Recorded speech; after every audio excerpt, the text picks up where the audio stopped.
Mwanamke mwenye ulemavu Maria Tingatinga, mkazi wa kijiji cha Ipwaga, kata ya Ilela, wilayani Mlele, mkoani Katavi, amesema ameacha biashara ya pombe haramu ya gongo baada ya kunufaika na mkopo wa 10% unaotolewa na halmashauri, hali iliyomwezesha kuanzisha shughuli halali za kujipatia kipato. Maria ameeleza hayo baada ya Waziri wa Nchi, Ofisi ya Rais, Maendeleo ya Vijana, Dr. Joel Nanauka, kwa niaba ya halmashauri ya wilaya ya Mlele kumkabidhi hundi ya mkopo wa jumla ya shilingi milioni 13, akisema fedha hizo zimekuwa chachu ya kuwawezesha wananchi kujiondoa kwenye shughuli zisizo rasmi na kujenga uchumi wao. Mara ya kwanza milioni 2,200,000 nikalegesha, na mara ya pili nikakopa milioni 3 nikalegesha.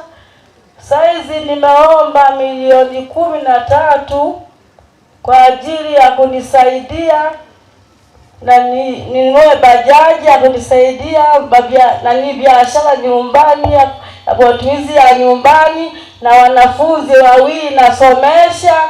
Mara ya kwanza nilikuwa nauza gongo, kuanzia leo nimeiacha. Namshukuru Mama Samia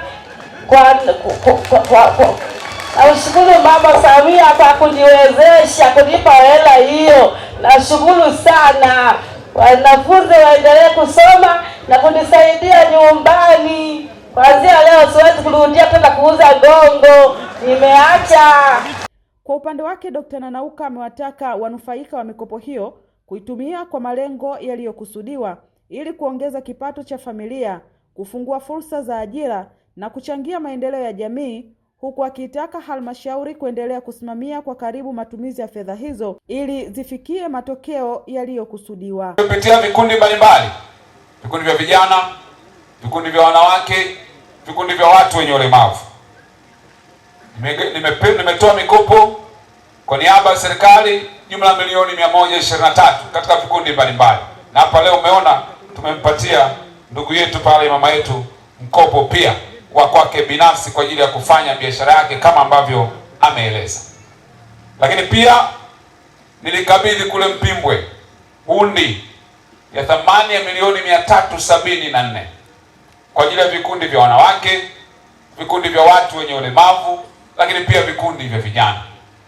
Na kwa kweli nilipokuwa ninapita kila mahali ikiwemo na hapa, nimekuta namna ambayo vijana wanajituma, wanafanya kazi na fedha hizo wanazitumia kwa makusudi ambao wamepatiwa. Mambo niliyoyaona hapa Katavi ndio mambo ambayo tunatamani tuyaone Tanzania nzima.